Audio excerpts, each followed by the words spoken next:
All right, what's up, Facebook world, YouTube world, wherever you're watching from? We are live on both Facebook and YouTube. It's just going to be me tonight, unless Joel pops on later, maybe. We're kind of scrambling around. Boom Briggs is racing at a rescheduled race out in Fairbury. So he texted me earlier and said that he couldn't make it on. So we were kind of scrambling for somebody, and luckily enough, somebody stepped up, and we got Steven Deinhardt, and Nate Stevens is on again as well. For those that don't know, most of you should know, the Unruly race was yesterday. Awesome time at Thunder Mountain, and this guy just straight dominated the race from start to finish. He'll tell you all about it, but it was a really cool event. Joel Mearns was there, Walt Henry was there, and Greg Slate had some bad luck, but he was there for our local boys that went out to try to compete in that race. I mean, these guys kind of knew they were up against the 8-ball going out there, but they said hell with it, and they went out and tried it, and they had a blast. Joel finished up there. Walt had some problems, and like I said, Greg Slate, he had issues in his heat race. He did not start the feature. But other than that, it was a cool event. And so we're going to bring Steven Deinhardt on and Nate and let them talk about what that was like. What's up, fellas? How we doing? Good. How about you? Really? Good. All right, so we'll start with you, Steve. Most guys don't know, where you're from. I mean, we did a little research on you last night. I come to find out you're no slouch to Thunder Mountain. I take it. Well, that made our home there 50 years ago. Yes, that's where I learned to get around a racetrack. Really, I can't think of a better place to be, unless it's Florida in January. Yeah, nothing beats that. I think Yeah. your phone is cutting out. We really enjoy running there. The hospitality and the track and the facility is a really great place. And how long you been running there? Like it's about 15 years or so, like on and off. Okay, yeah, Classes. Yeah, it kind of showed last night. So Nate, what was the experience like? How would you rate the whole ordeal? Yeah, there was a little point there coming up to the race that I was kind of, doing the potty dance because I was hoping to get a few more cars and a few more fans in the stands. But for what we got, it was awesome. It was everything I wanted to. I mean, you guys have seen the pictures of the cars. Steven's car was awesome. Everybody just talking about how that's what a race car should look like, just going all out. But we had all sorts of fun things out there. We got sprint car wings on there. We got the flying woodchuck. I don't even know our coolest car, Lenny Miller. I don't even know how to describe that thing. That was a station wagon with a wing with a Yeah. They bolted together parts from about 5 different cars on that. It's just just having fun. That was the biggest thing. Is everybody I talked to, didn't matter how many laps they went down or what. Like everybody just had a blast, and that was my number one goal, is to get out of there with everybody having fun, and that that's awesome. Now, Steve, I gotta ask, that thing is a regular street stock, right? Because a lot of people were like, that was like a late. I mean, to where I was from, to me when I first saw it, I thought that damn thing was a late model. But that's a regular street stock at Thunder Mountain, correct? Yes, sir. Yep, that's a regular street stock from Florida to Thunder Mountain. We race in Florida in the winters, and okay. Thunder Mountain's our home in the summer, and in the spring and the fall. We usually go to some other tracks, 10 can, 5 mile, wherever, right around home. Right. Usually pretty busy with work, so we tend to stay close to home. And my work is seasonal, so in the winter we head south and like to play. Okay. Now, that thing, I mean, from where I was sitting, that thing was bad fast. Now, It was fast route sitting too. Yeah, no doubt. Now the question was to get that thing hooked up on them small tires, them sail panels. Was that the ultimate? Yeah, when a lot of people say, you guys aren't going fast enough to use wind. And there's a lot to it. So, but we got some good guys on our side, and pretty knowledgeable people. And we talked about a sprint car wing. And that gets pretty technical. Yeah. On placement. Yeah. So we opted to go with the sideboards, I guess you call it. Right, and that's what I was looking at. The sideboards, you had two of them there, like kind of strategically placed. Was that just by luck, or did you have some research and homework on that? We put some thought into it. We had two on the rear and one on the front. My crew guy was starting to build them, and I said, "Hey, you can't just put them on the rear because, then the rear's tight. We got to have this whole car locked down." Yeah. And I think we achieved it. Yeah, I would say from start to finish. I mean, that thing seemed like it could go on the bottom. I mean, the bottom seemed ridiculously fast, but I mean, when you could put it on the top. I mean, you could put that car anywhere you wanted to go with it. Yeah, it truly drove anywhere I wanted to put it. It was, we had some good horsepower. We had handling, good wind, and it worked out for us. Yeah, no, that was cool. And I talked to Nate. Who was the guy with the sprint car wing there that had it in the back? The one in the back. That was Lenny Miller. Okay. That's Tyler Stoddard drives that car a lot, so they got together and, like you said, put together about 3-4 different cars to make that one. Yeah, because I was talking to him after the race, and like Steve was saying about placement, he said he totally missed the placement of that sprint car wing. It actually did him more harm than good. He said he probably would have been better off without the wing on there.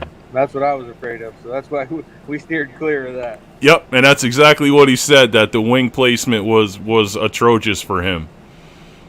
Yeah, I had the other one with the wing on it who had some issues with his transmission, and that was Jason Beebe. And I told him right from the start, he had that thing straight up like you'd have it on a sprint car, and I'm like, you're not going to be able to. That thing's going to go straight really well, but I don't think it's going to turn any corners. Yeah, no doubt. And I will say that guy, what was it, Mike Morris, finished second? Yeah. Yep.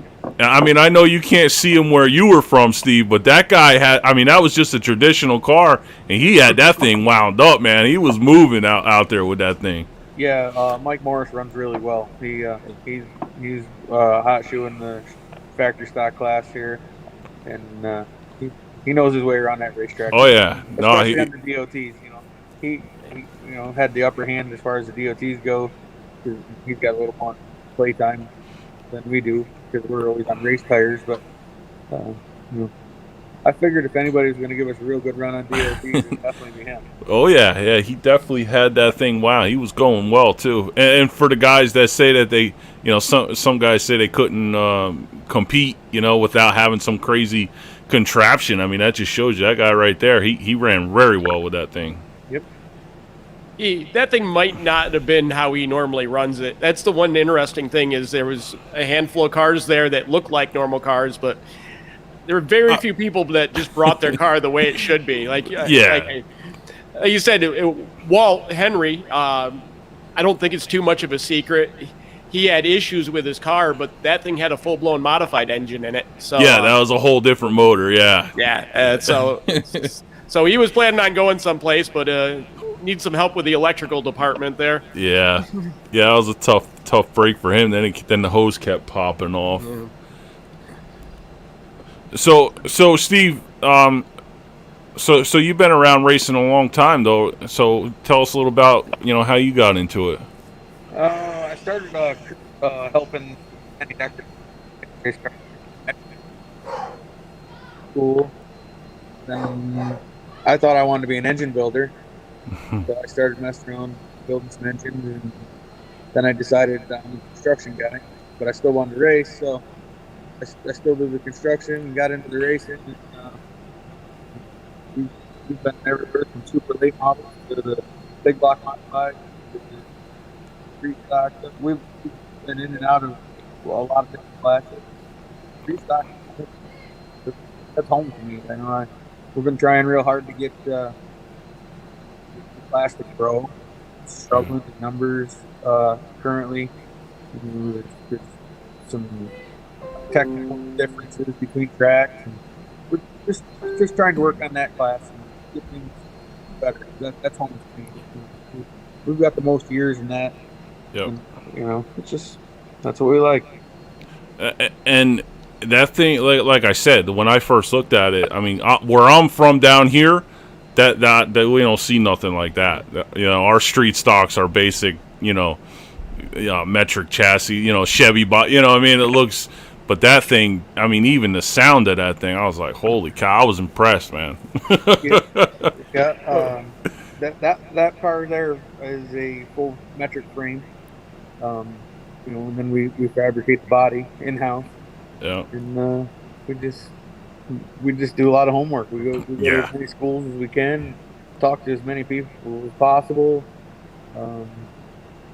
I've found the higher you get in the game, talk to the people that got all the knowledge and the engineers on their side, and really learn some stuff.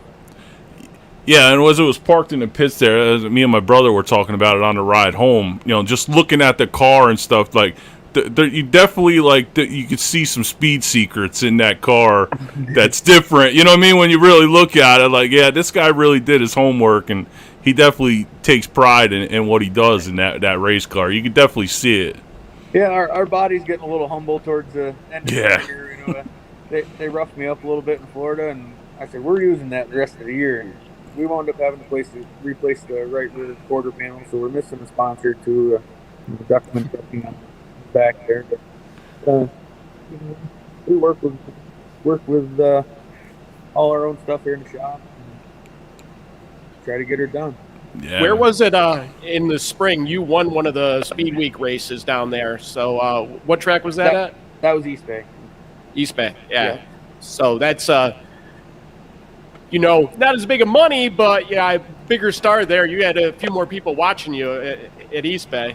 Oh yeah. We have we've made friends down there. With Tim Gay, Tim Powers, the Boyd brothers,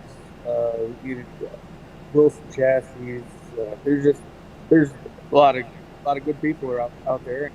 And what's nice about the street stocks is most of the time everybody wants to hang out afterwards, and talk about it. Just good camaraderie. Oh yeah. I was going to come hang out with you guys last night, but I was tuckered out. You should have. We stuck around for a while. Some of the officials came down. We all hung out around the trailer, a couple adult beverages, and it was dark before we left. My mistake was the only thing I ate was Gary Folk Jr.'s scraps. That was the only thing I ate all day, and Gary doesn't leave too many scraps. So. Yep.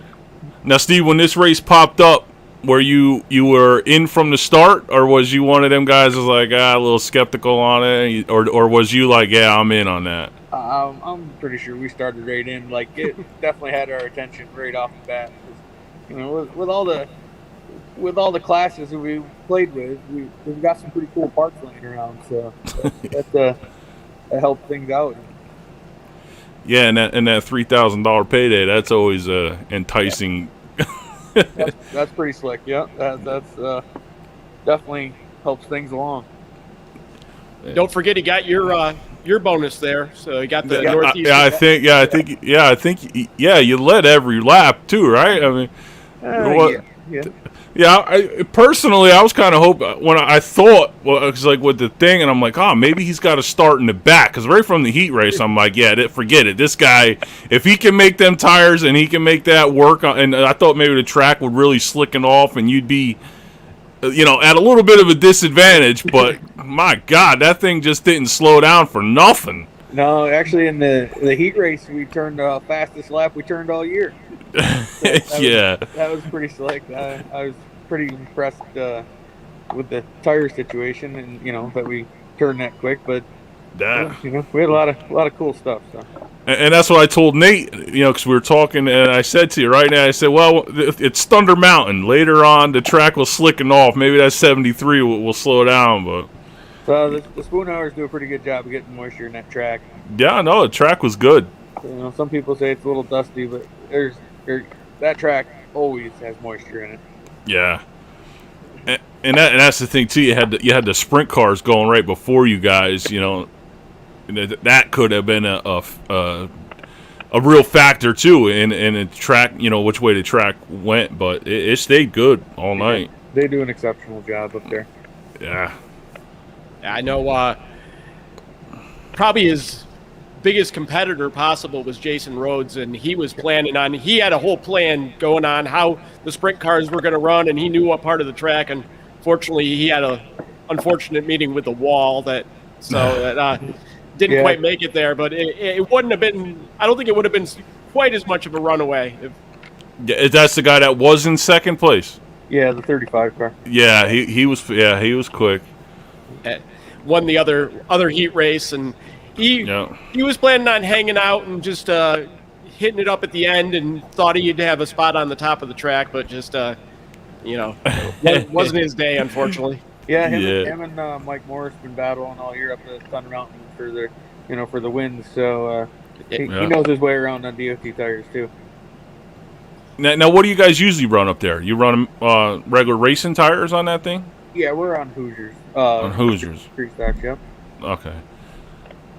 Yeah, I think that's part of the car count problem at Thunder Mountain is most of the other tracks in that area are running American racers that are running the street stocks. So, yep. Yeah. So. I would have agreed with you in the beginning of the year, but in the middle of the year they opened it up and no magic happened. So. Oh, okay. Yeah, and that's the thing, especially now with the tire shortage going on and stuff like that. It's just so hard for everybody, you know. Is it hard to get street stock tires? Is it a shortage on that? I mean, I don't really hear many people talking about that. There was for a little while. We had to get a little different compound than we normally ran. Okay. To keep them in stock. And now I have plenty on me, so there's no shortage now. I mean, there's no shortage for us coming up, let's say that, or in the local area. Right. Now, how is that track on tires up there? Is it There's where nowhere. You'll wear more with the grinder than you will with the track. No kidding. Okay. Yeah. Damn. Wow. Yeah, that's one of the best things about that track is, you know, with everybody having tire issues and stuff, you know, almost no one. You don't need new tires there. I mean, you can run the softest thing you possibly are allowed to run, and you'll be good. Yeah. Yeah, you won't have any trouble. Now, the one thing I did hear, I was talking to a few guys in the pits, and they said, a couple of them, that the Hoosier G60s actually were not as good as they think as the DOT tires. What do you think, Nate? Well, I mean, Steven probably did more research than me because he was going back and forth. He told me as soon as I announced this race, he's like, I got to figure out which tire to use for this. But I'm not really sure, to be honest with you. You know, a lot of the people that use the G60s were using well-used tires. Mm-hmm. I mean, those tires don't really go away too much, but, you know, I know Joel and Walt were using tires that they've been using at Bethel, and I kind of worn out. And Lenny Miller, I think, was on the G60s, and I think the Deckers were too. So they were doing okay. They said they couldn't keep. They just felt like they were spinning the tires off. Yeah. That's why I was just curious. You know, what made you make that decision, Steve, to go with the Mastercraft or the DOT tires? Honestly, I figured when I was done with the race, I could sell them to the boys at the track. I got thinking, I'm a Hoosier dealer. I can get the G60s pretty easy. But I was like, nobody uses those around here, so they're going to be sitting in the shop. So. Gotcha. Okay, so that was a pretty easy decision then. Yeah, and I think durometer is similar, so a little deeper tread. So I guess you can pedal a little more dirt with them, but Yeah, and that's what I was thinking too. Looking at and doing a comparison as I was walking around, it looked like the DOT tires had like a little more of aggressive pattern on them than the G60s. That would be my personal preference too on that. Yeah, and I help some of the factory stock guys. I'm a Swiss spring dealer at the track as well, so they, we talk and I help them. I called a couple of them up. They helped me with some tire pressure, what I ought to be doing with the DOTs, and they led me in the right direction. Yeah, I'd say. My one thought on the Hoosiers, and I don't know, I didn't look at all the tires and stuff, but since I did allow grooving, I thought that might be an advantage for the Hoosiers, but I don't know if anybody went all out on that just because, you couldn't reuse the tires really anywhere else after you grooved them up. So that was the one thing I was thinking is if you really went all out on it, I think the G60 might have been a better tire, but I don't know if anybody took full advantage of it. Yeah. I didn't really see too much either when I was walking around, too much of grooving and stuff like that. Oh, you lose Steven? Yeah, he popped though. See if he comes back on. But all in all, man, it was a it was a cool event. It really was. It was cool, and I think everybody in the pits. I mean, we walked around, and everybody had a blast, and that that's the most important thing. That all the drivers had fun, and there was no crap. You know what I mean? It was. Yep. Yeah, it's that was, like I said, my biggest goal, and a lot of people not really knowing. Oh, there he goes. Okay, perfect. But everybody had fun. I talked to the guy that probably got the lap the most times. We had, oh my God, I just blanked on his name. Jason Barsha came up with a car he built the last week, Honda Accord. Yeah. And he just, he's like the whole rules are for cowards kind of gimmick that we were going on. He's just like, I'm not a coward. I'm not going to win this race, but I'm going to have fun and see what I can do. And he's been texting me and calling me and stuff. He's all excited about next year. He's, I think he's going to build another 4-cylinder, but from the sounds of what he's going to build, he might be able to win with this thing. Something that we haven't seen in dirt track racing. Let's just put it that way. That'd be cool. Yeah. And that was a question you said. Bud DeGennaro, that's what he was asking. Will it be an annual event now? Is something that you plan on doing every year? Well, that's why I advertised it as the first annual, and I talked about this last week. This race was just a test. This was a learning experience for me, and I learned tons and tons, and I've got people that are just telling me they need to talk to me, and all in positive stuff with ways to improve it. I'm getting messages, and that's the biggest thing is just figuring out how to make this better. And I think it's going to be at Thunder Mountain. I didn't finalize it, but when I was talking to the Spoon Hours, they're just like, yep, this is a great place to start. So I assume that means they want to continue with it, but I've got more than one other track just knocking on my door saying we want to run a race just like this. So, I talked about potentially running a series next year, and I think there's a good chance of that having multiple races because the tracks want it. It seems like the drivers want it. We'll just see what comes together. Mm-hmm. It's fun. It's something different, It's different, yeah. And that's what I was going to ask you, Steve. But I mean, obviously, dominating the way you win, I was going to ask, what maybe you would like to see different as a racer, I mean, I know you probably nothing from where you were sitting. No, it was good. I really haven't had time to think about what I'd do differently, but just I would like to see still with everybody else like about 100 cars there. Yeah. Oh yeah. Just see some insane stuff, but really make it interesting and. But I tell you, I was impressed with what the guys that did with the sail panels and your car there, and the guys. I mean, putting that on a factory stock or a street stock, that's pretty impressive. And I was looking at the guys with the wings. That guy had a full roof on the back. I mean, it was insane the ingenuity that these guys were putting into building these things. You know what I mean? Yeah, most definitely. There was Yeah, some cool stuff to see. it's cool. One of the biggest mistakes made, and this was literally one of the first decisions, was just the date. I didn't even think about it. Football season starting. The weather turned out to be perfect, but it didn't look perfect on the forecast, and I know I had literally the night before, I had 5 guys reach out to me and say they would be there, and they didn't show up. So it's just last minute things. And I think, and it's something brand new, and we say this is not for cowards. Maybe these guys are maybe a little bit cowardly, it's we got to see if something drops there and they can make up for it next year. But I think there will be a lot more people were interested than could make it for a whole variety of reasons. I think it's going to be a lot bigger next year, and from fans to the drivers to everything, it's. Yeah, I think it was fear, maybe a little bit of a fear of the unknown. People didn't know what to expect. Yeah. So they might have maybe left their equipment home because they didn't know what to expect.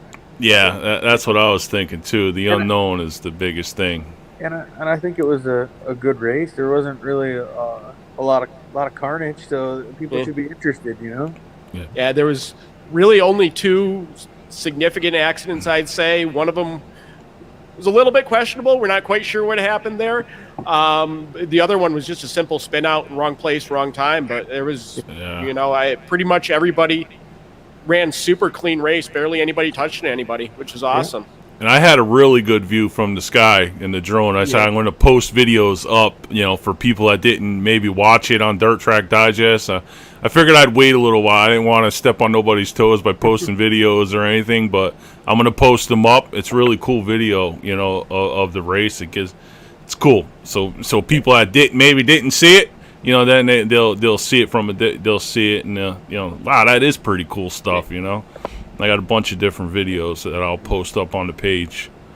And I was excited because, for the car count we did have, I think we got cars from 6 or 7 different tracks, which is really cool. So it's not just, people wanted to try this, and which is awesome of them, to take that risk, not knowing what they're getting into, not knowing what they're racing against, and show up and have fun. And I keep saying it over and over again, but that's what this is about having fun, being creative, and, and giving that experience for the fans, but the ultimate fans and those people in the pits that want to see the craziness. Yeah, right. Yeah, that's why I said Joel was like 4 or 5 laps down, and he had a blast, man. He was ecstatic. He didn't, he had a great time up there. He was just happy because he got Tony's money. So. Yeah, that too. And the hard charger. We tried to make him give it back to him, but he's cheap. He won't do that. And that's one of the cool things about this race is that it really is. It's a 50-lap race, so you had to stick with it the whole time. I don't want to say anybody gave up, but it's just keep it clean, keep your car running, and Joel well, I got the results right here. Joel finished 7th. I think he started 16th. Yeah, I'll say he started last. Yeah, he was in the back. Yeah. So it's and it wasn't because it was a wreck fest. It was just because he stuck with it, and unfortunately we only had 2 cars finish on the lead lap. But but that wasn't from lack of trying. They were having a hell of a race for second on back. It was just Steven was in his own race. I was trying to get it just to be 1 car on the lead lap. Yeah. he was getting quick, man. Morris was definitely getting faster and faster back. He was pushing the limits. He was up there way up the top of the racetrack. He was pushing it. I'd like to see the numbers, because I think he might have been actually catching you, believe it or not. Yeah, I think so too. I think he was reeling them in, but you were just, you were in another time zone. But some of the cars too, I was looking at, some of them, they actually started to fall off. I don't know if you noticed that, Nate. Like the handling started to go. I don't know if the tire, I think there was one of the Deckers, I believe.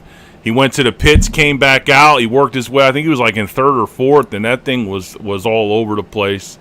Well, he was involved in that one accident where he got around himself, and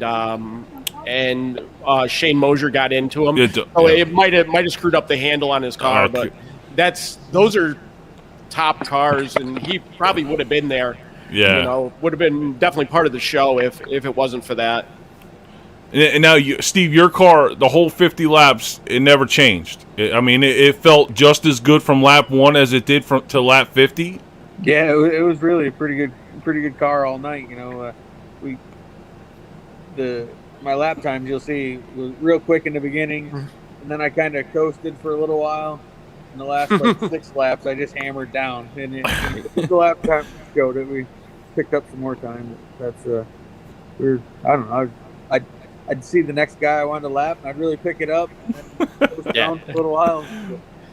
It was good. The car was good all night. Surprisingly good for what just the experimental stuff. Yeah.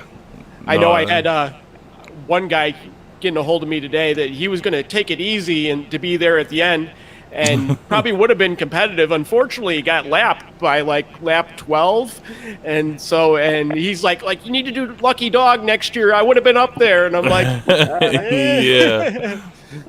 yeah. But I was really impressed with the 4-cylinder guy, though. When he rolled that thing, I was like, wow, he's really going to go. I thought he was just kidding around, I was like, no, he's serious. He's going to take this thing on the track. He spun every bearing in that engine, though. Unfortunately, was pushing that thing as hard as he can. But yeah, he's said literally I had to hang up on him just to get on the podcast because he's so excited about what he's doing next year. If he does what he's saying he's going to do, I think it's going to be something we've never seen on dirt track, but it's going to be something that people are familiar with but never seen on a dirt track, and I think that's going to be really cool. Yeah. And now, have you heard from any, did you wander around in the stands at all? Get any input from the people that were watching it, what their thoughts were on it? I've reached out to a few people today, and it pretty much is the same thing we're talking about. They just wanted to see more cars, but they thought it was awesome, Cool. And that's the biggest thing. And I think everybody understands that this is just a starting point, yep.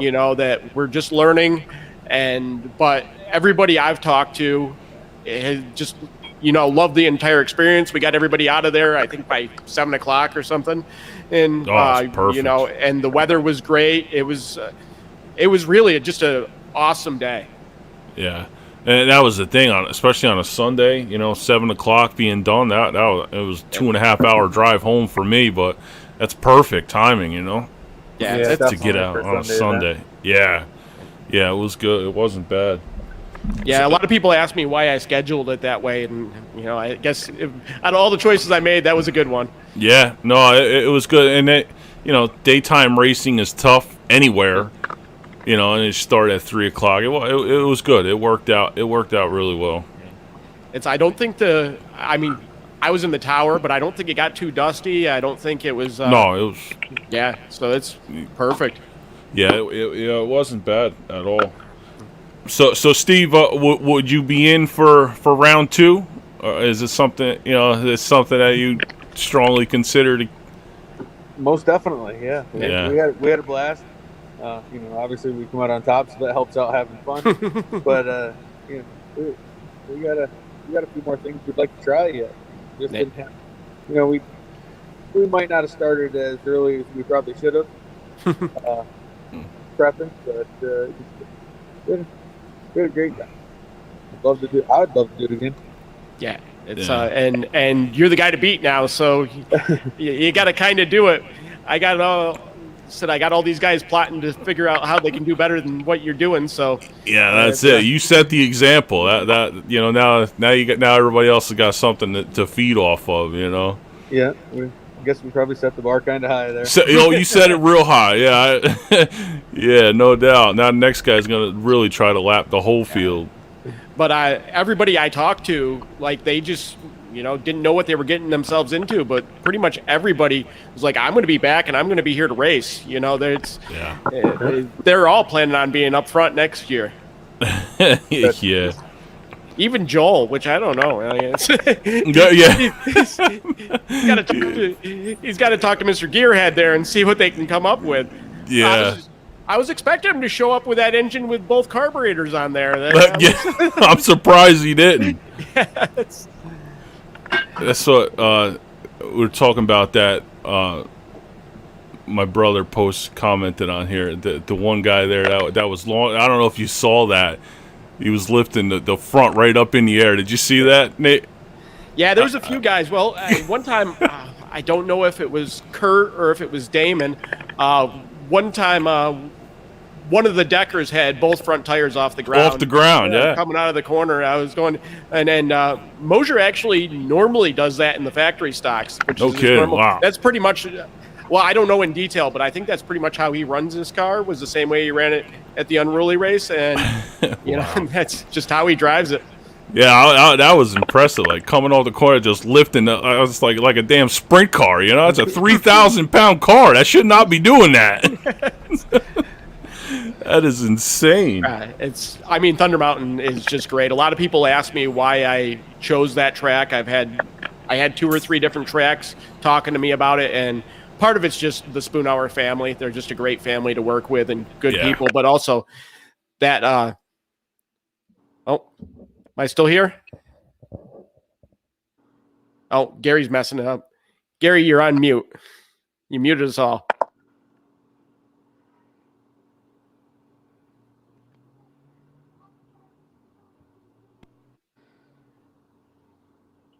We back on? Oh, there we go. Yeah. Just playing with the plugs. Oh. Can you hear me? Yeah, we're good. There we go. What's he doing? We here?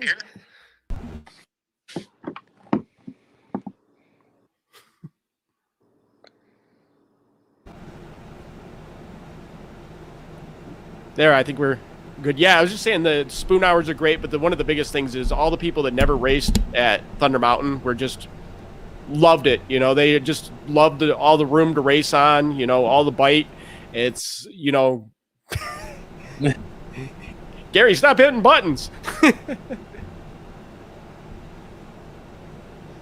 But yeah, it's that's one of the most fun things, you know, just to bring people out that have never been to a track and just love that, you know, and I think it's everything about the race I'm excited about. You know, we had a great field of drivers. There wasn't anybody there that wasn't up to the task as a driver to run a great race. Right. You know, it's some of them didn't quite have the right car, but they'll figure it out. You know, these guys have all been around the block. But yeah, I'm just so excited about everything next year. Everything that this year, there's nothing to complain about the race. You know, it's Steven was racing to lap himself, you know, that would have been impressive, but yeah. There was a question, you know, your thoughts on maybe we kind of touched on it, but like you're kind of with Thunder Mountain, but a couple people are asking, you know, maybe like a yearly thing, but at a different racetrack, you know, every that same time every year. Is that something, or are you kind of committed to Thunder Mountain at this point? I really want to be loyal to them, but a lot of it's going to come down to what they want to do. I know they took a big risk on the money, and just want to see how they did. But based on my conversations with little Carl and Sarah, you know, they know that this was a first-time thing, you know, a big learning curve, and it sounds like they're excited to see more, and I want to stay loyal to that. But like I said, if we're doing a series next year, we might experiment with some other tracks. I know Pencan is they're grinding to get a race just like this. They've been asking over and over again. They want to go through the details and see.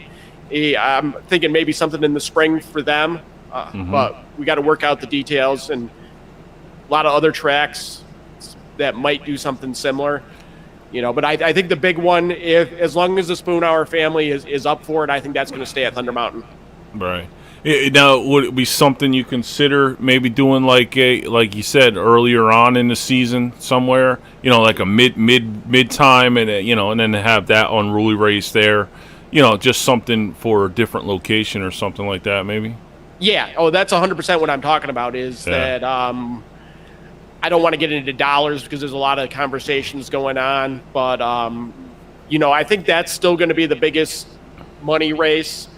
But there might be things pretty close to that. I know I talked before about doing some stuff on asphalt. I'd like to do a race almost as big as that on asphalt. That would be part of the series. Just mix it up, exact same rules. These tires I think can hold up on both. I got a few people bugging me about, we really want to be on racing tires and stuff, but like if I'm doing asphalt and dirt, then you're going to have to get new tires for both those. You're going to need asphalt and dirt tires, and it just doesn't make sense for what I'm trying to do. And so it's still a lot of things to figure out. This is day 359. Yeah. But you had a blast, right, Steve? That's that. We had a real good time. Be glad to participate again. Yeah. Again, that's coming from the racer, not just because he won. It's just it was just a cool time. It really was. Yeah. One of the coolest trophies. That was pretty cool. Yeah, and we've actually the guy that built that is he's already got another one. So we just he's just wants to update it a little bit. So he said this one was a little bit tame. Next year's might be a little bit crazier. There you go. And now you win a model of the car too, right? Yep. Is the winner get the one?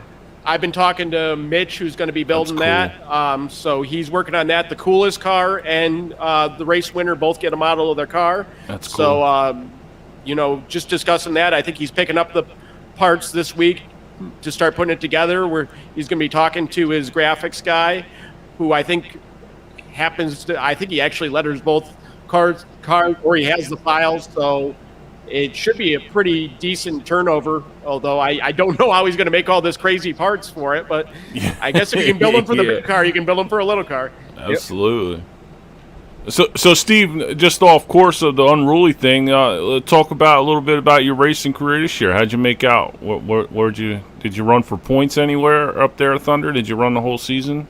Yep, we won the point championship at Thunder. Oh shit! Okay. Not many feature wins we would have liked. We had a little trouble in the middle of the year. Randy Decker race. I was pushing for a win and got my engine warm, and we struggled for a little while after that. We got Moose race engines now, and we're back on our game. Okay, shit. We started our year out in Bay, Florida, and 5 nights there. First, second, third, sixth, and eighth down there. So we started out pretty well. North Florida, race wound up getting canceled, but we ran a dash. We won that. Started 5-mile point beginning of the year. Want to keep there. That's pretty much where we've been all year since the spring. Now, all the fall series, such king of the game, stuff like that. So maybe, work permitting, we'll maybe hit a few of them. We can make time for it. Shit. Okay, so it's safe to say you're definitely no slouch, and you're not. You're very well accustomed to winning. That's what we go to do. Damn. Okay, man, that's cool. Yeah, I know. If we would have had Boom on today, I think Steven could keep up with him. He's won a few races in the super late model too. So yep, we got a W in the super late model. Solve that class. Those super lates are just turn awesome. Probably further ahead not having one of those. Yeah, those late models are bad, man. Those things are wicked. I just wish they ran them around here. Even like they have like a 602 or a 604, 604 late models. They used to run them around here. Now they don't run them nowhere no more up here. It's sad. Yeah, you had the south. They have lots of different late model classes down there. Down south, yeah. If you want to run a late model, you had hit the Dallas. Yeah. I got family that in Alabama, and the 604 late models are they're popular down there, very huge down there. Yep. That's damn near every racetrack down there too. Yeah, Races them, yeah. You go down to, I think it's the Ice Bowl, and they got like 5 classes of late models that race at that race. Yeah, that's what I'm saying. It's cool. Just it's just like certain things up here. Stuff just don't take off, and it's kind of like the street stock class too. I hate to say it, but man, I fear for the street stock class at many racetracks. Not just I see it at my local racetracks that car counts are dwindling. I mean, even up north, you see up by you guys up that way, the numbers are starting to go down. Why? Like what is the reason for that? Yeah, when you find out, you let me. I'm gonna try to fix it. Yeah, seriously, no, it's crazy. It's a problem. Yeah, I know. Steven and I have been talking a little bit about that. There is some fear that the stuff I'm doing might hurt some of these stock classes, and I don't want to do that. That's not my goal at all, and I think we're going to, I don't know how much power I have, but I'm going to try to help out those classes and, promote a lot of what they're doing, keep them going in the right direction, and just see, it's always hard because there's a question about changing rules. I'm always hate seeing anybody change rules because every time you try to change something for the better, you're hurting somebody. But at the same time, I don't know. It'd be nice to see a little bit more symmetry between different tracks and different series and stuff, just to bring everybody together. But I don't know the right answer to that because it said if you you change one little thing, there's only slight different rules between the street stocks at like Woodhull and Land of Legends and Thunder Mountain, but yet the cars really don't cross over. We don't see that many, Canandaigua street stocks coming down to Thunder Mountain. We don't see too many Woodhulls. Yeah. We'll see one or two coming in, but they're just enough difference where there isn't crossover. And I know it's worth looking into and seeing how to bring those classes together. Yeah, and the thing too, like it used to be like Penn Can 5 Mile Point. A lot of them guys would cross over at, Friday night at Penn Can and Saturday night at 5 Mile. And that seems to gone away too. A lot of them guys don't cross over. The guys are stuck where they are. I mean, maybe it's the tire, different tire rule. I mean, I don't know. It's just something needs to be looked at before it's too late. It's tough. Well, like Steve said earlier, they've opened up the tires because of some of the limitations on the tires, and I don't know, people didn't show up for whatever reason. 1 or 2 people did it, but it's a big question mark. It's the cars are out there. Yeah. They're just not coming in. And then up here we've got a couple different stock classes. We got the factory stocks, and some of the street stocks are moving down to the factory stocks, and people are kind of uncomfortable with that. I don't know if that's the answer.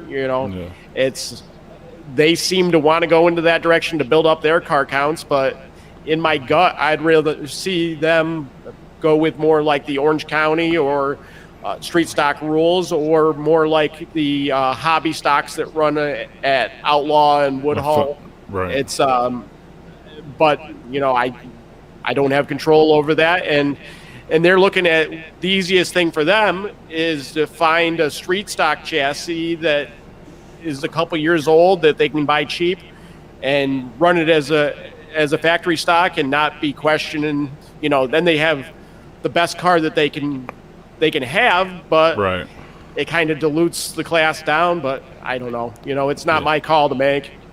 Yeah. So Steve, that's my next question. We're talking about. So I'm not familiar with Thunder Mountain street stock. So if I'm looking, I'm going to get into this game. I'm going to buy me a street stock to run at Thunder Mountain. What's the price tag roughly? Complete. You know what I mean? Like, what's that going to cost me? It depends on the route you take. I mean, they've got the classes getting broad where you can run your Camaro clips, fabricated chassis, or full frame like us, which is a little more reasonable. Just you're gonna, if you're getting a good engine builder and chassis builder, you're 15 grand. Probably. 15 grand. All right. So I would say on the, I don't know. It just depends on what you do yourself. What, right. So roughly there, roughly that 15. Yeah, you could have yourself a pretty good car on it. You know, and right. And that, you know, that to me, that seems like a lot of money just for street stock, you know, like somebody commented over there, and that was the question, like the cost of the street. You can go sportsman racing for that, you know, and be able to race that thing anywhere you want to race. You know, I don't know. I don't know. It's just you definitely can. And stocks are so they're paying is good. Different. Street stocks is home for us, so that's I'm going to be in that class. It's very, so you, yeah, I get it. I get it. Some of it's just the options out there. You know, they're professionally built cars out there. You know, or you could still build your own, and it's just a matter of if you've got the ability to build your own or ability to put a clip on a car or whatever. That's going to put you in a lot better price range. You know, but if you go out and just go to close racing and buy the best of the best that they'll sell you, it's probably a little bit more expensive. You know, it's that's it. You know, if you can build a car, you could build a great street stock. You know, I think we got a guy around here, Rich Fife, that's still building cars that are very competitive. You know, and he's just building a handful a year for him and his buddies. He builds a lot of the Deckers cars. He built that 35. The 35. Yeah. And so it's definitely an option out there, you know, or instead you can go buy a chassis and ask for the best of the best of everything, and it's going to cost you a little bit more money. Right. And Matthew Hayes says, can you win races and championships in a sportsman for $15,000? You may not be able to, but you may be able to. You may not be able to, but my point of it is you're racing in a sportsman division. It's getting a lot more recognition. You know, maybe that's what people are looking at. I mean, I don't know about, you know, going straight for championships, but I mean, there's some decent sportsman cars out there that you can buy, you know, that you can run. You know, I mean, I'm just thinking that guys are just jumping right to that. Right up to the sportsman ranks, you know, they're coming from slingshots or whatever, or their parents or their uncles or somebody drove sportsman or modifies, and that's just what they know, you know. So street stocks are just on the kind of like on the outs, and not many people really pay much mind to them, you know. That's my point to it. And some of it, not to interrupt, but some of it comes down to a lot of what this unruly race is. You got to figure out how to get a street stock to run. If you're running a sportsman, you know, that's great because you can just buy a setup. You know that comes with your chassis. They tell you what to do. They give you all the notes, and that's easy. But if you want to have a challenge, if you want to actually know how a race car works, you're going to be in a lot better place to start in a stock car. Oh, no, yeah, I agree. I said I've drove it has street. a lot to do with the area as well. Yeah. We're in modified country, you know, center driving modified country. Yes. You get south, the street stocks are the big deal. Yeah. Right. And late models and, you know, UMP modifieds and that kind of stuff. Up here, for a lot of times up here, if you don't have tail panels on, you're toting around the bottom. So. Right. Now, what do you think if they went like the IMCA street stocks, like they have them all over the place? You could pretty much race anywhere, so a guy can come or bring that same race car anywhere. I mean, am I right on that? Like the rules are pretty much the same all over in the street stock class for like the IMCA cars, right? Yeah. They definitely are for the IMCA stuff. For like street stock stuff, we tend to stick with like the guys like down south. We got a stock rules or crate racing or whatever. They have a couple of little packages, but it's similar to the IMCA stuff where there's a whole bunch of tracks running. So, it seems to work out. But that's kind of how I'd like to get up here. So hopefully more people are moving around and seeing more cars at the track. Mm-hmm. That's I mean, they tried the IMCA. I don't know if it's I know IMCA's even got like 3 different classes of stock cars, but Yeah. they ran IMCA stock cars at Outlaw for 1 or 2 years, and that kind of petered out. I think it was just because the tracks Woodhull down the road or whatever went with a different rule package, and they kind of went away from that. A lot of it's just getting all the tracks to work together, Yeah. and get everybody on the same page. If you build a car the best you can possibly build it for one track, you're going to have 2 or 3 things that are off if you go up the road to a different track, and a lot of that's what's hurting, and that's where the where the sportsman, well, even the sportsman, the more you dig into that, like if you've got a dirt sportsman or a dirt car rule sportsman, it's not exactly the same as a non-dirt car track. If you don't have that fire bottle and silly thing, I'm not silly. I mean, there's a very good reason for that, but it adds a lot of money to the car. And you can't go to a race that's not like that. So that's the ultimate goal that I think we need to do with all the rules. And honestly, that's why I did what I'm doing, because it's the only way, without somehow figuring out every single track to work together. The only way I could do it was to throw out the rule book, and that's not the answer for every class, but that's the only answer I could come up with for what I wanted to do. Yeah. And that's the thing, trying to get these tracks and promoters and all that stuff on the same. I mean, they can't even work with each other on damn race dates. You know what I mean? They got to conflict with each other. So I mean, to get them to get on the same, it's so hard. Now we go through that here. We have Middletown, Orange County. You got Orange County, Bethel, and Accord.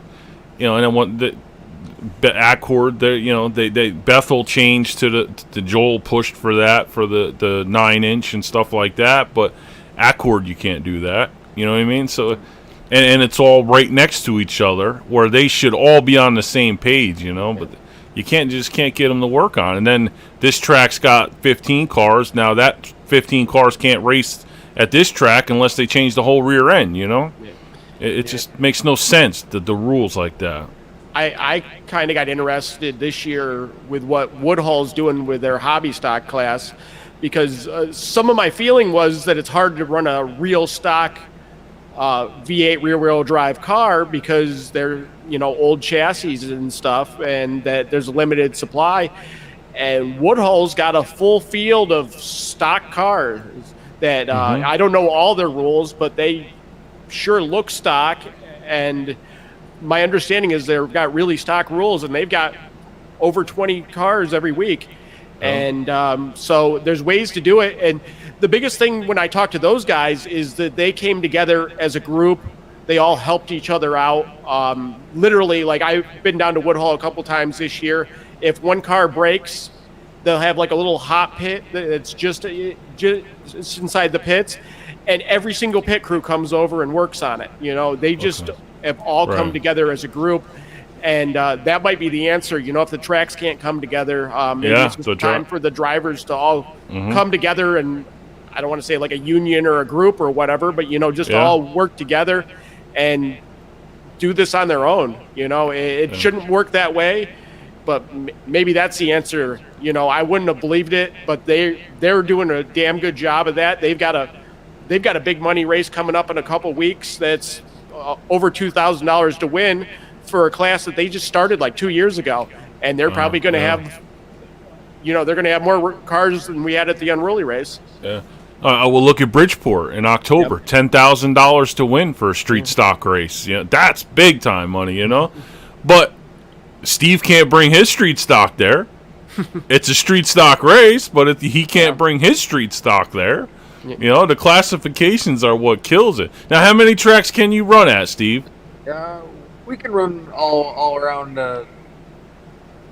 We can run Woodhull, Outlaw, Pencan, 5 Mile, Thunder Mountain, Skyline. Land of Legends. Land of Legends. Yeah. Oh, There's plenty of tracks for us to go okay. but they street stocks it might even be the name Yeah. that screws things up. You know, Yeah. why You we might got, be right. you know, nothing about them anymore. It's stock, really, other than my brain.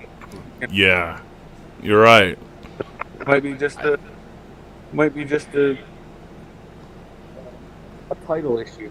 Makes sense. Yeah, it does. It makes sense. It makes perfect sense. It could very well be that. Yeah, I had a conversation a couple weeks back about a race that was run at the Hill years ago, and I was talking to Rich Green, who's ran street stocks for a long time around here, and he won the race I was thinking of. They used to call it the Chili Bowl, and I was like, "What class did you win that in?" And he's like, "Oh, it was the street stocks," and I'm like, "No, I don't think it was the street stocks. That was Yeah.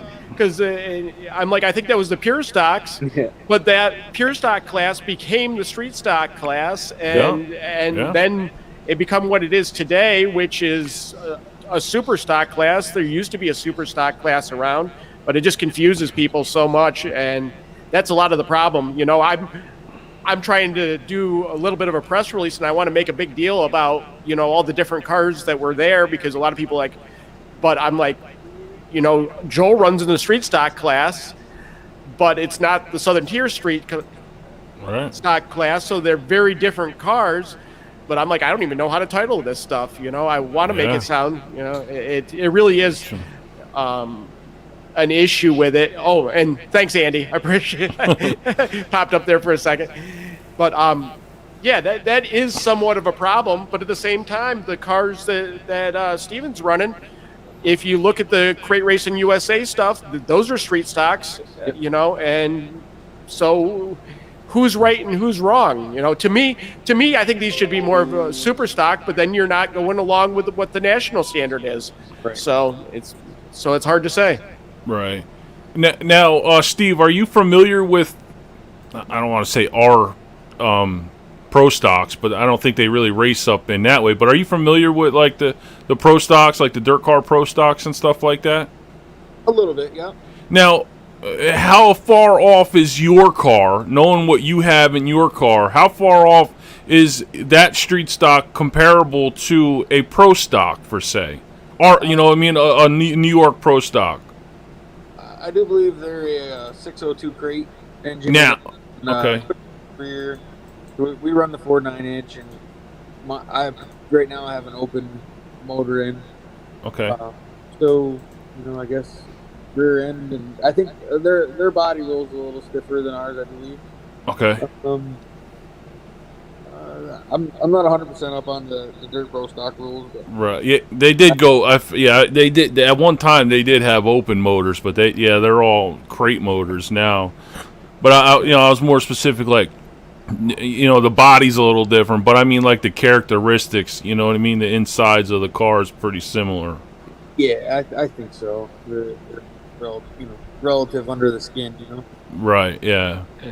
I was really hoping to get a couple of them to come down to the Unruly race. I talked to a lot of them that were excited just to come race at Thunder Mountain, and for whatever reason, I know Glen Ridge popped up a race that I didn't see earlier on the schedule, so maybe that's what it was. They all went to Glen Ridge or whatever. Unfortunately, which got rained out. Did it get rained out? Yep.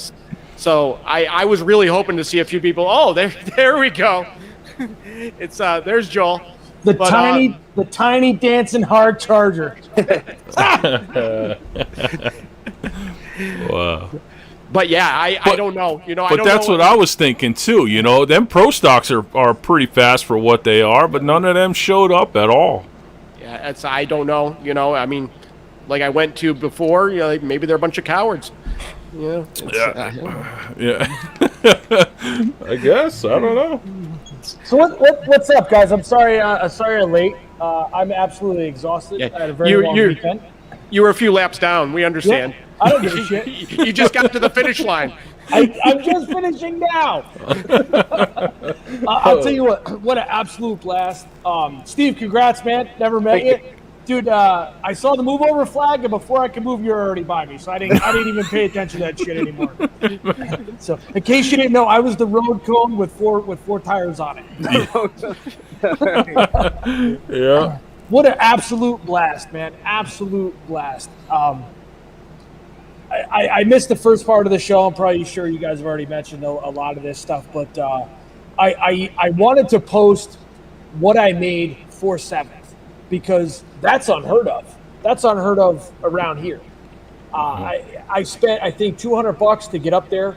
It was a 2.5-hour ride, and I came home with almost $400 for 7th, and being 5 laps down. Yeah, man. Yeah.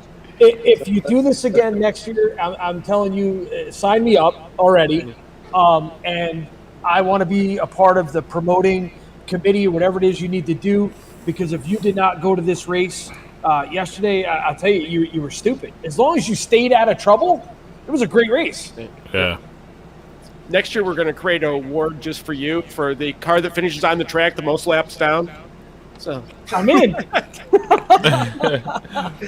I don't know. I think. Well, listen. I finished. That's all that freaking matters. That's all that matters. And I kind of caught. This is why I piped in. I kind of caught the tail end of the differences between street stocks all over the place. Yeah, we just been rambling on. So Jay Smalley just created a group, and it's for full fendered. I don't know the exact name of it, but it's the division is dying. It's dying here. Yeah. It's dying here in Accord, Orange County, and Bethel. It's dying. So a lot of us that have been doing this for so many years, we're trying to get together, and what do we need to do to try and save this? That's what we were just saying. My biggest thing, you got to allow us to fix the cars, and you got to, I mean, I don't know about you, Steve, but we're on a 2-barrel Rochester with an 1.25 inch Venturi. You can't go to the store and buy these carburetors anymore. Yeah, we run a 4412, the older style or the new XP. Okay. Yep. So you guys, are you what we had on last night? So are you open to whatever 4412, or is there a certain one you guys have to run? Like what is that? 4412. Okay. Yeah. But it's you gotta go and no go gauges. My thing is, if you can't go to the store and buy the part, how can you make that part of the rule? You know what I'm saying? These little carburetors that they got us running, you got to know somebody who's got, who knows somebody who's got them, and then they want $1 million for them, Yeah, I bought a brand new Rochester out of the catalog, put it on the car. First night I got DQ'd because it was a 500. I did not know that. I figured it was the only one that was in the book, so I figured that's what I could do. So I put it on the race car. Got DQ'd that night because the carburetor was too big. I didn't know. That's, if it's not readily available, you should not be using it. 100%. Yeah. Or make it an option. I'm not saying allow quick change rears, any of that other shit, but a Ford 9-inch, definitely. Yes. A Chevy 10-bolt rear, if it takes a good shot, it's junk. Yeah. A Ford 9-inch. I've been running one all year long, and I've been running a lot of enduros and stuff like that. And believe me, it's been beating the hell out of, and that thing is still going. Yeah, I'm a super fan of the 9-inch, especially the floaters. You don't lose an axle, you don't lose a tire over the fence. You don't. Yeah. It's. I don't know. As far as I'm concerned, that's a great safety thing. There's been a lot of times we were chasing tires down the field. Out back from the mountain, somebody broken axle. Back in the 7.5 and the 8.5, 8.25 days. Yeah. But you were there the next day looking for your tire wheel and part of your axle. This is what I love about races like this, right? So you go there, you have no expectations. You bring what you know, okay? You go there, you get your ass handed to you, which is pretty much what happened to us. I mean, we were able to kind of. There's about 3 cars out there that just outclassed everybody. And then the rest of us were kind of close together. But I can guarantee you that the next time we go there, we'll be ready. We'll have something. You know what I mean? And that's what I love about it, because you learn. Yep. Walt Henry had a 358 monster of a motor, 4-barrel. Couldn't do nothing with it. Too much power. Yeah. Couldn't do nothing with it. Yeah. You know, and it just I don't know. I just awesome day yesterday. Yeah, it's for everybody involved except for maybe Steven. This was a learning experience. It was a learning experience for him because he's saying he's learned. Yeah, it's and that's the cool thing here. You know, I love the stock cars, but you're a little bit limited, especially if you got this real stock rolls and stuff you can do. You got to get creative, you know, is with that. But with this, you can get really creative, you know, and you're not when you don't have limitations. That's where it really shows how creative you are, because you know it's limitations make it easy. You know, not to make it easy, but you know where you're working in. You're working in a box.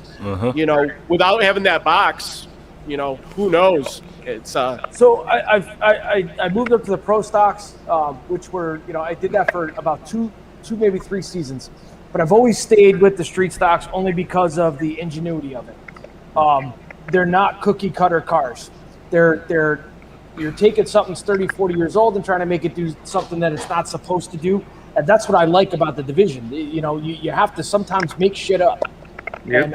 And I like that. I'm into that. I dig that. But we got some of the older vets that have been in the game longer than me that don't want to see that. You know what I mean? They don't want to. They won't allow you to replace the firewall. Guys, the firewalls are rotten. Allow me to replace it. All right, but it has to go all the way across. Why? What do you give a shit? What I have is the car still has to weigh 3,200 pounds. What do you care? You know what I mean? As long as it's safe, what do you care? Yeah. There's no advantage whatsoever. I'm still being able to put the weight where I want to put it. Yeah. Make sure the engine's in the right spot. You know. But it's I understand. You know, they're trying to keep the costs down and all that. But believe me when I tell you, some of us are spending the money. Yeah. And the ones who and some people aren't, and they're still successful. But it's always been that way, and it's always going to be that way. This is a great division. This is a great race that you promoted, and I think this may be the wave of the future. I said this last week because what do you have to complain about? Yeah. That's one of the really cool things is I did have people complain about a couple things, and I just had to laugh at them. I had somebody that wanted to. I don't want to make fun of this, but I had somebody that wanted Steven disqualified because he didn't have gloves on. You know, and it's like, okay, next year I'm going to be more specific on what the safety rules are. And that just shows you how racers are. They're just looking for everything they can possibly do to. I got beat. Is that what it was? Is that what made you so fast, Dave? No gloves? No gloves. I'll tell you right now, I'm effing racing naked next year. I'm taking all my shit off. Yeah, but you can go to your regular Friday, Saturday night racetrack, and there's guys that don't wear gloves. Yeah. They don't wear. I mean, that's your. You probably should, but that's your own deal. I mean, that's not a performance issue. Yeah, and the person that complained. I got this idea in my head that if that car ever catches fire, I can get myself out a lot more efficiently without gloves. Yeah, 100%. I agree. Yeah. Listen, I'm pretty old school. When I started, it was you wore boots or sneakers, and your fire suit was kind of a fire suit, and you might have thrown on a neck brace. The helmet, if you remembered, you strapped it in. You know what I mean? But now it's full containment seat, Hans device, next gen, this thing, that thing. And I can't stand all that shit, but I got one of them wives that listen, you need to have that or you can't go race. I know. I was. Come on, man. Listen, that's reaching a little bit. I was at a testing session at Cherokee Speedway back when it used to be a huge half-mile track, and I was there with Mike Duvall, the Flintstone Flyer, and I was a school thing. I was running his late model, and his son showed up with his street stock. I think they called him Limited Sportsman down there. We talk about names being confusing, and his son was having issues with it handling. Mike had the bottom of his fire suit on and a helmet and a t-shirt on, jumped in the car without the seat belts on, and made a lap at like 100 miles an hour because you could do that at Cherokee. And I'm just like, okay. Not too many things scare me, but that man was a lunatic. But he's also a legend. He's the guy that people still have pictures of the Flintstone Flyer race car on their walls and stuff, and going. I don't think we want to get to that, but it's. Is that a Camaro clip car you have there, Steve, or is that a two chassis? No, that's a G body frame. It's all metric frame. Man, I'm watching that thing eat down on the bottom because I looked Amazing. over a couple of times. And I'm telling you, I thought it was Scott Bloomquist coming up by me. The way that thing set through the corner, it was eating like a late model. And there was one lap where I was like, I'm going to try where he is. And so I went back up to the top because I wasn't going to try where you were. But the thing is there should be no complaining. I mean, was it a little rough at times? I didn't think so. I mean, I had the catbird seat, man. I could see everything. Was it a little bit of this? Yeah, a little bit, but it's a tight bull ring. Was anybody really driving through anybody? I really didn't see any of that. Yeah. I thought we all kind of respected each other. You know what I mean? And I just thought it was a great race. I thought it was a great time, and it just I don't know. Me personally, I was waiting for a lap car to take Steve out. Personally. I really was. Every time he'd roll up on somebody, I'm like, "Here we go. This is it. This is it." But everybody played it cool, But like Nate said, everybody that was there is pretty much an experienced driver, and we've all been in these situations. I think that everybody in that field has either had a win or been up front, and we all kind of know how to react. And listen. I used to think for years, man, that I was a pretty decent driver, and then I go to races like this, and I go, man, I ain't that good. But they're very humbling. I mean, the 171 Walt Henry, perfect example. This guy is a track champion at the Accord Speedway this year. Track champion. He was a lap car. Yeah. This is what I love about it, because when you do it again, we're going to come correct. Everybody had to test the water. I think next year it'll be bigger, better, faster, and Listen, so did you have to strap a lot of weight onto your car, Steve? No. Our rule every week is 3,000. Oh shit! So you were right there. Okay. Yeah, ours is 31, and then if we go to Middletown, it's 32. So, but we're already 33, so we don't need that shit. Mike Morris says he was waiting for Steve to fly by. Mike, I think you were reeling in Steve there at the end. I don't know about the lap times, but was that the fast 21? That was, he was hanging that thing out on the top side. He scared me a couple times. I'm like, he's done. He's over. I've raced with him up at Penn Can too. He won King of the Can last year. Man, that thing was. Dude, and it's on DOTs. That's what. Yeah, that thing was fast. And fast. I said to Tony, I think we screwed up on picking our tire. The shorter runs, we were great. I could stay right with everybody, and I started working on that red 15. I was like, okay, cool, we're gonna move into 6th. And then the tire glazed over, man, and we were shit. It was a 4-wheel skid. But you walk around the pits, and I'm going to say 98% of everybody was on a DOT tire. And that's listen, I'm game. Yeah. That's what that's what we talked about earlier about the DOTs. He said he only picked the DOTs because he knew he'd be able to sell them back to the drivers. Sell them for more because now they won the unruly race. Yeah. We had the G60s because that was a tire at Bethel. A couple of years ago, we just had them laying around, and so we just regrooved them, and we gave it a shot. I mean, we were getting forward bite and stuff, but it just, like I said, once they sealed over, we were done. It was just a 4-wheel skid. The top finish in G60, I think, was 4th place. So Lenny Miller had G60s on. Of course, he also had the kitchen sink bolted on there. So yeah. So Steve, now have you looked at the lap times? Have you seen them? I didn't look at them, but I was just curious if you looked at like your regular Saturday night lap times to what you ran Sunday. Is it big? Like I say, we turned 2/10 quicker in the heat race than we've turned all year. Okay. So in the heat race, and then I got them on here. I save them all every week so I can pay attention to what I was doing. we were quick. We were right there.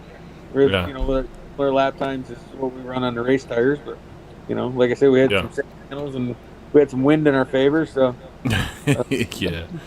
But ultimately, that's what it comes down to, right? The panels. I think so. I mean, that's, I would think so too.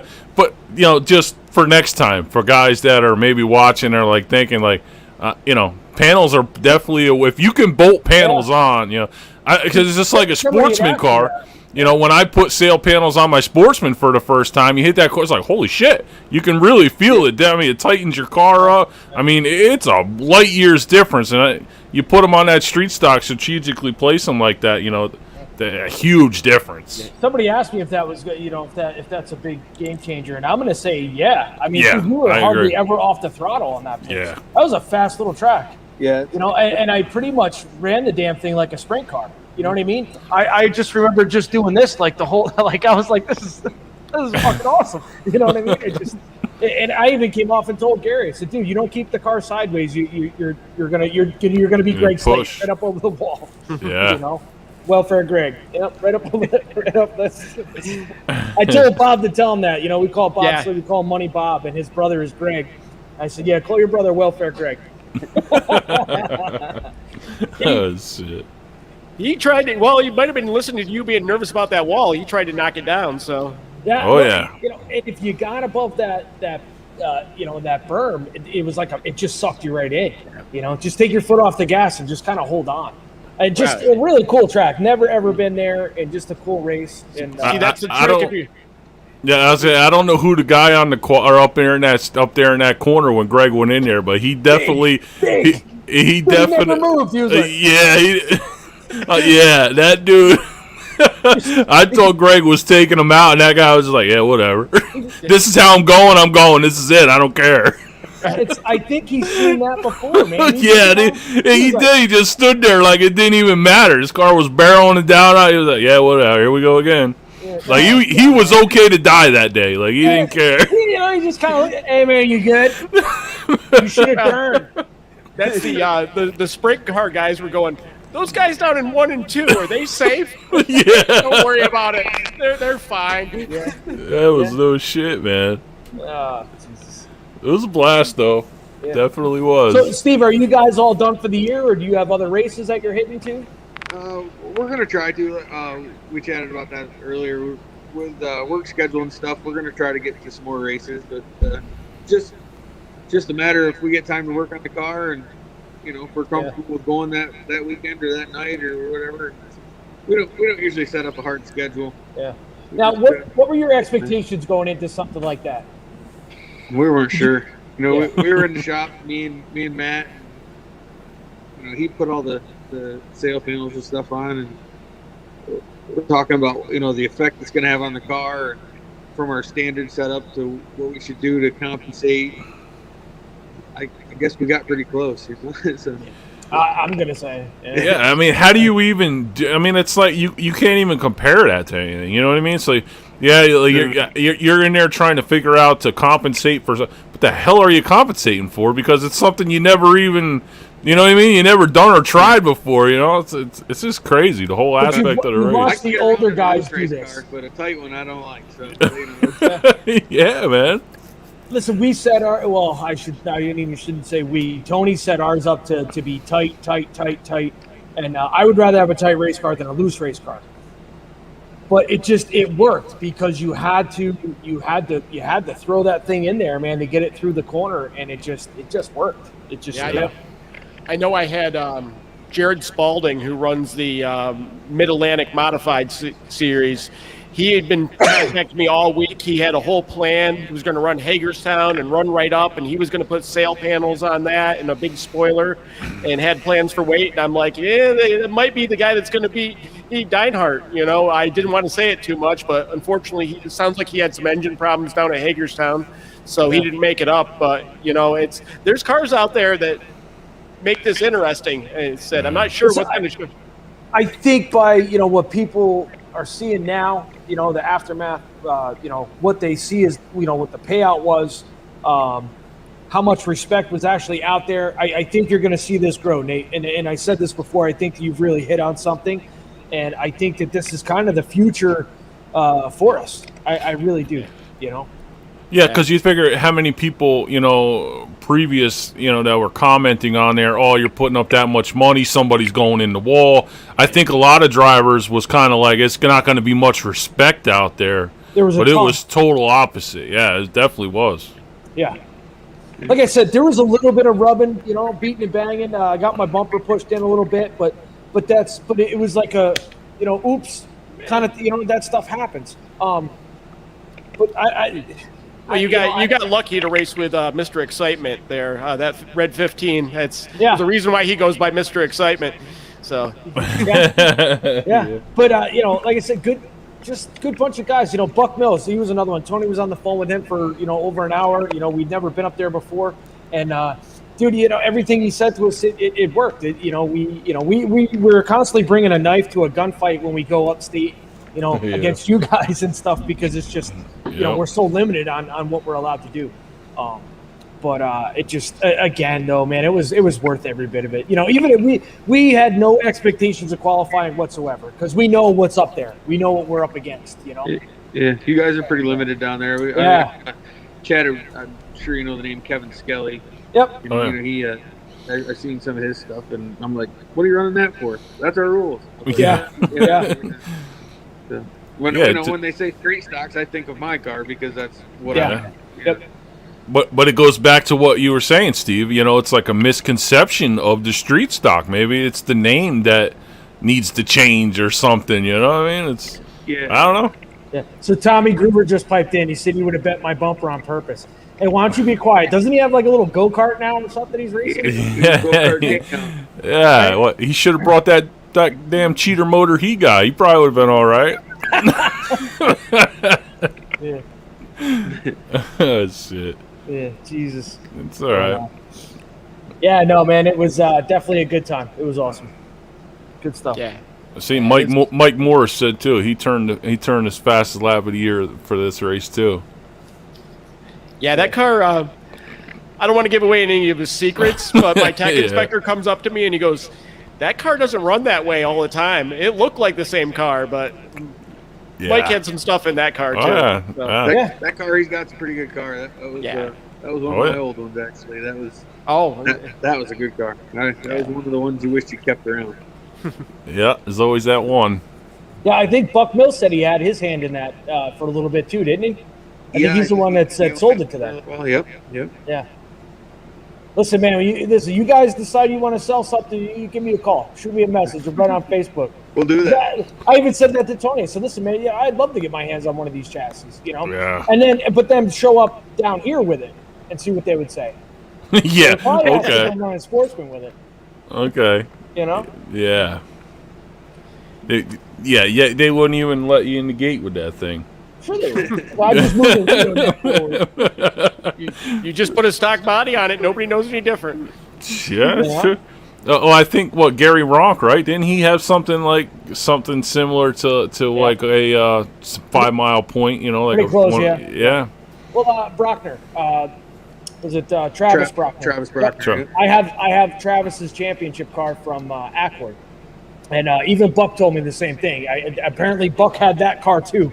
But he told me, he said, "Listen, listen, man, that's a good car." He's like, "You need to finish that shit, bring it up here." I was like, it's not, it's not one of those, setback chassis, but it's got some cool stuff in it, and Travis was able to run it at Accord, but if you pretty much go anywhere, well, Bethel would be allowed. Middletown would probably, well, he did run it in Middletown once, and they pretty much told him don't bring it back. But I don't know. I just, again, it's the ingenuity, man. It's just, I was kind of hoping to see like a sprint car there and some modifieds and, you know what I mean, and stuff like that. But it was still, dude, it was still just a lot of cool stuff, I mean, I walked around the pits for a half an hour, 20 minutes, if not, Especially the IMCA. I said it, last week on the show. I said the same thing. I thought for damn sure that somebody would bring an IMCA car there and run that, but they didn't. That was topic in our shop too. I said, we get around there pretty good, but I said if somebody hooks up one of these IMCAs, that if they can get it loaded down with the weight and make it work, Yeah. like function properly, they probably get around there pretty good. Yeah, that was my thought too. But I guess maybe the whole weight thing scared them away, kept them away. I don't know. I got a few people talking about running the whole series next year, and that's the hot setup they're talking about is buying an IMCA chassis and starting from there and Yeah. seeing what goes on. But same time, you add all the weight on there, and I'm not sure. Yeah. Right. That's the unknown. Quite honestly, it would be for me. It would be IMCA chassis or a, like what Buck. What is that? Nitro chassis or something like that. Something like what Buck has, or something like what Steve. What kind of chassis do you guys have? Mine's a home built out of Alabama. So. Oh shit! So you went for a ride. Yeah. Yeah. But something like that. But I don't want something where I have 37,000 different ways to adjust it. You know what I mean? I want to be able to make a couple adjustments here and there and be done with it. You start overthinking stuff and yeah, it's gonna be too much. I'm not a super fan of the cookie cutter stuff, so we like to travel around a little bit. Yeah. And that's a lot of the problem, I think, with the IMCAs is there's too much adjustment in there, and you get people lost, and you get a couple holes off, and you might spend all season trying to figure out what you're doing. Yeah. Well, that's about how I was when I made the jump from street stock to sportsman. I was like, holy cow, that thing with the adjustments was just unreal. I mean, literally a quarter of an inch of a turn here, and you're out to lunch. It's amazing. It's sometimes simple is the best way to go. Yeah. But then it's easy to overthink yourself. Yeah, it really is, and it gets so damn frustrating. It's like, man, it's crazy. Yeah, I don't want to get into all the stuff people are talking about doing, but like I was talking about earlier, the Jason Barsha there that ran the 4-cylinder, the 4-cylinder he's planning on running next year. If he builds it the way he's saying, it's not going to be lapped, and that's going to be completely different. I don't know where you're going to find a setup sheet for that. So yeah. So we're going to see. Yeah. Well, if the track slickens off, maybe that's what he was hoping for. I don't know. He was hoping the track would slicken off real good or something, and he would just, I don't know. What he told me is that he's a huge fan of street stocks, and he loves watching them, and he wanted the best seat in the house. So he got the best seat in the house. Yeah. Yeah. But you can see the diversity though. I mean, where everybody runs, you can see guys from all, they're pretty much all street stocks, but they're from everywhere here in the Northeast. And I don't know. I thought that was cool. I really wish that we weren't a bunch of little bitches over here in our area, and we were able to actually build a real race car. You know? But that's the problem. They need to open it up and. Yeah. I say they need to have the same rules as like 5 Mile Point or Thunder, the factory stocks. There's no reason, that's the way it should be. Put 4412s and headers on them and stuff like that. They're race cars. Let them be race cars. Get away from the damn Rochester carburetors and stuff like that. Around here, then it's then you have the pro stocks back. No, because the pro stocks are they're like 2850. They have to weigh that. They have jack bolts, all this other stuff. Yeah. Listen, we're still 3,200 pounds, and you got to run a DOT tire. Yeah. Right. But I always said, what do I give a shit what you have under the hood? What do I care what body you have? The car still has to weigh that much, and you still have to get that power to the wheels. You know what I mean? So I never, nobody cared. At least I didn't. I don't. A lot of the problem is perception, because I know the street stocks in the Southern Tier, 20 years ago, people were coming up to me and going, it's just a late model. That's just a late model. And going, those cars 20 years ago, I mean, they're not like the street stocks down at like Orange County and stuff, but wouldn't keep up with the factory stocks now, and people thought they were late models then. So so much of it is perception. That's the one thing. I love the creativity, but you start getting wild bodies, and people think that they think that body costs $10,000. And so I think that's some of the problem. You just got to be careful about that. I thought for sure Steve had a late model. When he had that thing running and it was there, I'm like, that's a damn late model on street tires. No shit. When I looked over to the left and just saw the way the front end was planted, I was like, man. A late model. And then Nate's like, no, that's a Thunder Mountain street stock. And I'm like oh, shit. Wow, okay. Yeah. Well, I gotta ask you, Stephen. Is you got that Bloomquist stripe on the fuel cell? Is that a Bloomquist fuel cell or? No, it's just it's a Jazz cell. I don't know. It's not okay. a Bloomquist cell. Yeah, because he puts that white. They're all black fuel cells with a white stripe on them. Yeah, his ones, and I'm like, did he go and get a Bloomquist fuel cell? No. We definitely pay attention to some of the stuff he does. He's a pretty creative fellow himself. Oh yeah. And, awesome guy though. Watching what he does and keeps everybody on their toes. Yeah. It's too bad he's having the trouble he is now with his. I guess nerves and feeling in his leg after his wreck. Yeah. We really enjoy watching. Yeah, I think he's getting to the point to be more of a car owner, setup guy. It's a shame. Need to find somebody with the same personality as him. Him and Strickler can't. Nick Hoffman there. He should be a pretty good fit for the team. I think. Yeah. He likes to win. I was standing at a driver's meeting, just kind of in awe, like the people standing around me, not paying any attention, and Scott puts his arm around me and he starts picking on Rick Eckert, going, "Oh, look at this guy! Doesn't he look like a shrub?" Because that's his thing. And I'm just like, "You're talking what?" This is Daryl Lanigan sitting there laughing at us, going, "Okay." he's an interesting character. Yeah, you don't have to look no farther than his hauler to realize how that hauler that he has is just unbelievable. That just shows you that's Scott Bloomquist's character right there, from inside and out. You know what I mean? It's crazy. That's one of the things I'm talking about big on the series, and I'm not sure how much it came across, but I'm big on the personalities. It's I think, Stephen, you got a little bit surprised when Paul announced his $ deinhardt there. I heard that on the replay or the video, and I was surprised by that. He had some pretty nifty. He was being creative himself. Yeah. Well, you guys do realize who that is, right?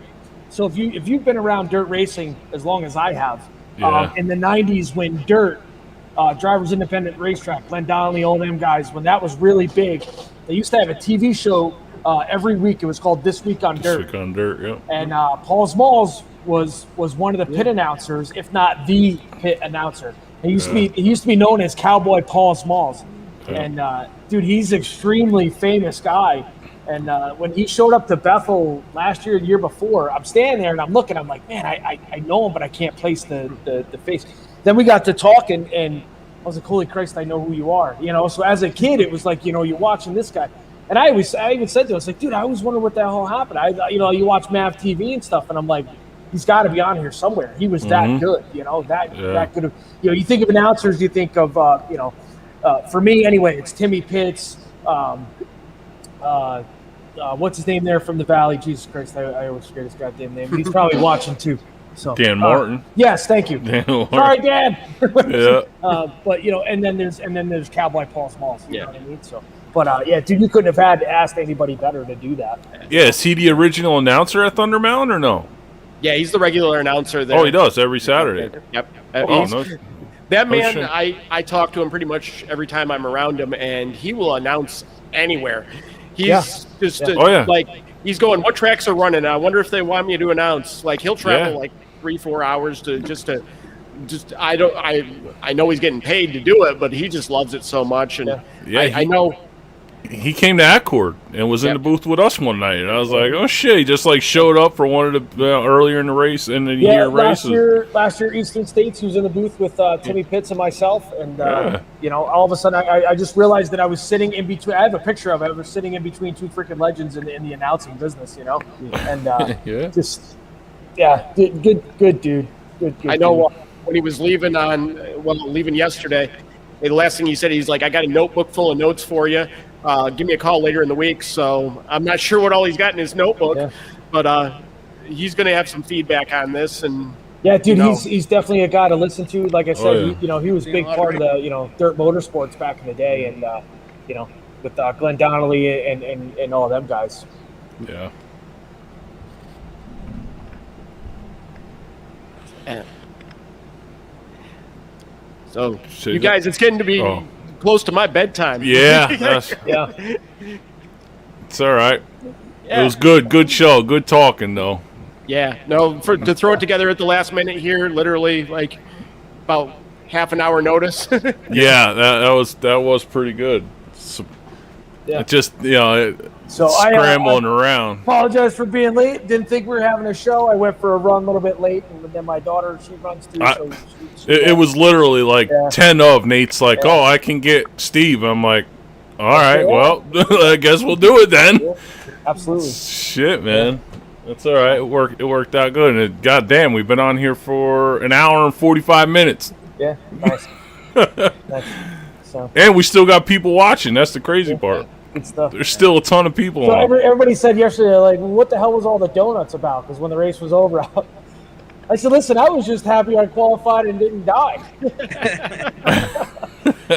Yeah. Tony says, how's the car? Is the car good? Everything's good. He's from the city. He's from New York City. He talks with his hands, and he's real animated. How's the car? The car's good. I said, Tony, the car's good. I just hope I don't die. I couldn't believe how fast that place was. Like, I could feel it in my chest, But man, awesome. It's Thank you, got Nick. just the perfect amount of banking, It's like it's a Listen, perfect. I said I was going to have a nightmare about going off the wall in turn 3, Oh yeah. and I was going to be like, and the way, what the hell you doing? What do you have to see this track? It didn't happen. So apparently I went nowhere near that shit. Yeah. Now Steve, where I do saw you up there a couple times. I was Yeah. like, oh man, that guy's gonna die. Every time I see you guys do something scary, Yeah, man. the only thing I could think of was, man, that's another spot for me. I'm telling you, I thought for sure Mike was going to end up down that hill out in that cornfield way in the back, man. He come off of that off corner number 4 a couple times. I'm like, yeah, this is it. He's done. He's done. Yeah. He was spitting dust all over the place. He drove it out, though. I don't know how he did it, but he did it. One restart, I wasn't sure I was going to make it out of there. Yeah, I honestly, I'd like to know what they used for their surface. I mean, it got a little dusty for like a second, but it wasn't like, oh my God, where the hell am I? But it wasn't that the surface was awesome. It was a little choppy in 3 and 4, but not bad. If you hit that just right, man, it just kind of sent you. Yeah. It was all in all, great day, man. The show moved along. You weren't waiting on nothing. Everything was pretty clear. The lineup was there, man. Everybody was on point, dude. It was a good day, man. It really was. It was a good day. And watching Steve go come out of the corner and going back, man, he was literally almost starting his turn midway down the back straightaway. I'm like, am I holy. wrong on that? Yeah, you do definitely. You run 3 and 4. You got to run it hard. You got to run 3 real hard. Yeah. Yeah, man. You run it in deep. You pitch the car and bring it out of 4. So Yeah. a buddy of mine, Ray Tarantino, when he drives, he literally, like at Accord, he'll set the car at the flag stand, which is in the middle of the straightaway. And so Yeah. Tony tells me to follow Ray, do what Ray does. Man, screw that shit. Well, But that's what up there, you had to do that. Yeah. Yep. You had Oh, to. yeah. when you were Yeah. saying about letting off when you got high, I'm like, no, don't do that. Yeah. Letting off is the wrong answer. You Listen, gotta stay in that thing. I let off the one time there in the heat race, and I was like, "Oh Christ, here I go! I'm joining Greg." It just Oh, yeah. it started to go, and then I hit the throttle, and it snapped back, and I was like, "Oh no, shit! All right, here we go." Yeah.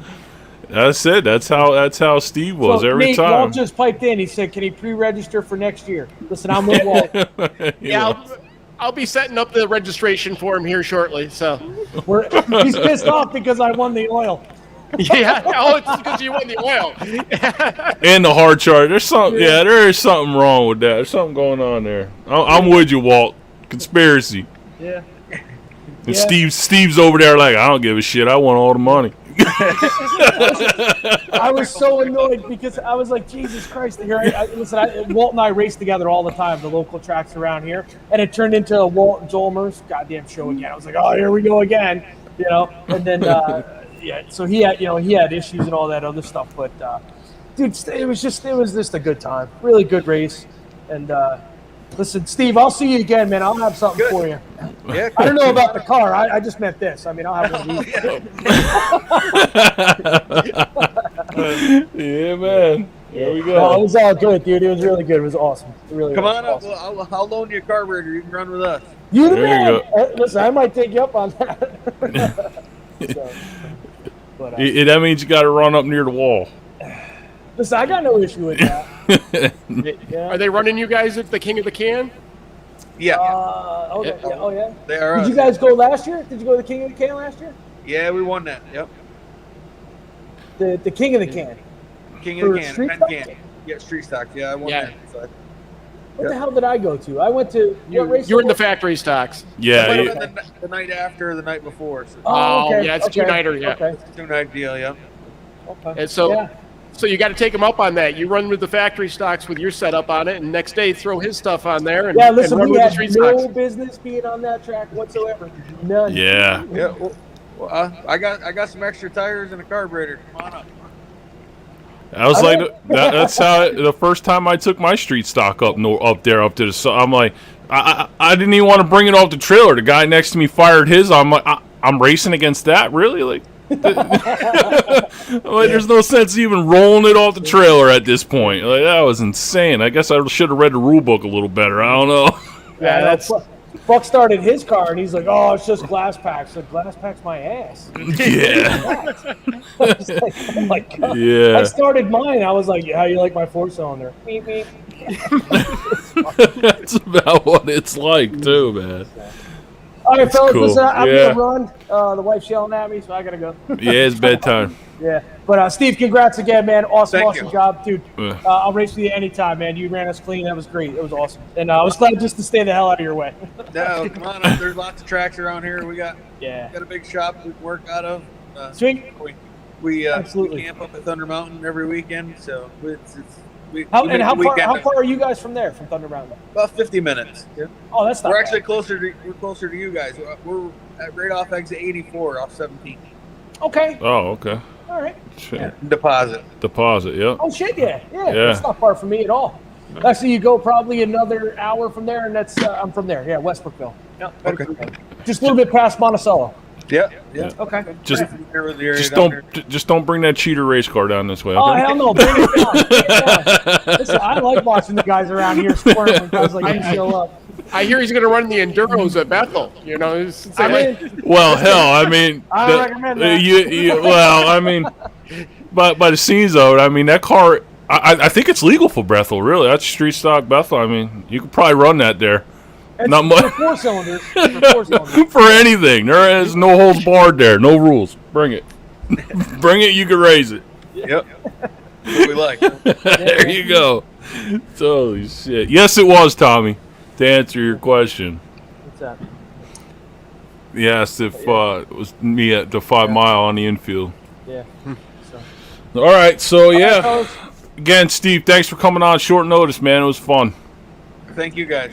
All No right, worries. Nate, thanks again, brother. And Nate. like I said, Yeah, keep this in is touch. it. 3 times. No more shows for you. All right. no more shows for me. People are gonna start thinking you're the co-host of this shit. Listen, he's probably on more than I am anyway. So. Telling you. I'll just stick to the comments. I'll just stick to winning trivia that I don't take the Yeah, there you awards go. for. Nate you and go. Trev Moore and that other guy. Yeah, and